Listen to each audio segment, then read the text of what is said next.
but it's got to be someone who's right for you. This fellow can't even ride a horse." Things had got much worse after that. She had shouted, raged, sworn she would never marry anyone else, and they had shouted and raged back at her, telling her she was being ridiculous, that she had no idea what she was talking about, that she clearly had no idea what marriage was about, that it was a serious matter, a considerable undertaking, not some absurd notion about love. "Very overrated, love," her mother said briskly. "Doesn't last, Celia, not what you're talking about.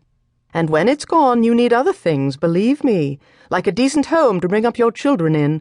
Marriage is a business, and it works best when both parties see it that way." Celia was just 18 years old when she met Oliver Lytton. She had looked at him across the room at a luncheon party in London, given by a rather bohemian friend of her sister's, and fallen helplessly in love with him even before they had spoken a single word. Afterwards, trying to analyze that sensation, to explain it to herself, she could only feel she had been invaded by an intense emotion, taken hold of, shaken by it. She felt immediately changed, the focus of her life suddenly found.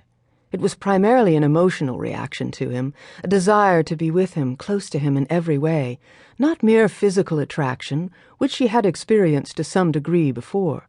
He was quite extraordinarily handsome, of course, tall and rather serious, indeed almost solemn-looking, with fair hair, blue eyes, and a glorious smile that entirely changed his face, bringing to it not just a softness, but a merriment, a sense of great joie de vivre. But he was more than handsome. He was charming, beautifully mannered, clearly very intelligent, with a great deal more to talk about than most of the young men she had met. Indeed, he talked about things she had never heard a young man speak of before, of books and literature, of plays and art exhibitions. He asked her if she had been to Florence and Paris, and when she said she had, asked her then which galleries she had most enjoyed and admired. He also, which she found more engaging than any of the rest, had a way of treating her as if she were as clever and as well-read as he. Celia, who was of a generation and class of girls educated at home by governesses, was entirely charmed by this. She had been brought up in the only way her parents knew and recognized, to marry someone from her own social class, and to lead a life exactly the same as her mother's, raising a family and running a household. From the moment she set eyes on Oliver Lytton, she knew this was not what she wanted. She was the youngest daughter of a very old and socially impeccable family. The Beckenhams dated back to the 16th century, as her mother, the Countess of Beckenham, was fond of telling everyone.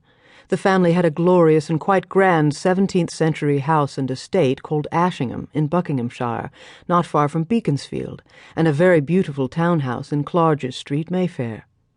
They were extremely rich and concerned only with running their estate, conserving their assets, and enjoying what was mostly a country life.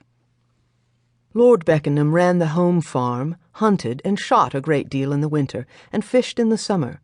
Lady Beckenham socialized both in London and the country, rode, played cards, organized her staff, and, rather more reluctantly, saw to the upkeep of her extensive wardrobe.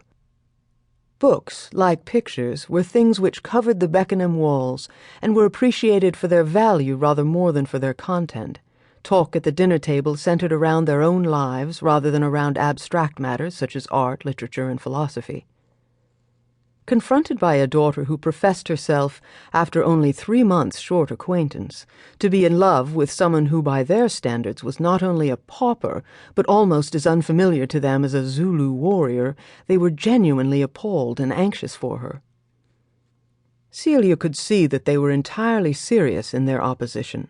She supposed she could marry Oliver when she was 21, but that was unimaginably far off, 3 years away. And so, staring into the darkness through her bedroom window late one night, her eyes sore with weeping, wondering what on earth she could do, she had suddenly found it, the solution, the breathtakingly, dazzlingly simple solution. She would become pregnant, and then they would have to let her marry him. The more she thought about it, the more sensible it seemed. The only alternative was running away, but Oliver had rejected that, sweetly but firmly. It would cause too much anxiety, hurt too many people,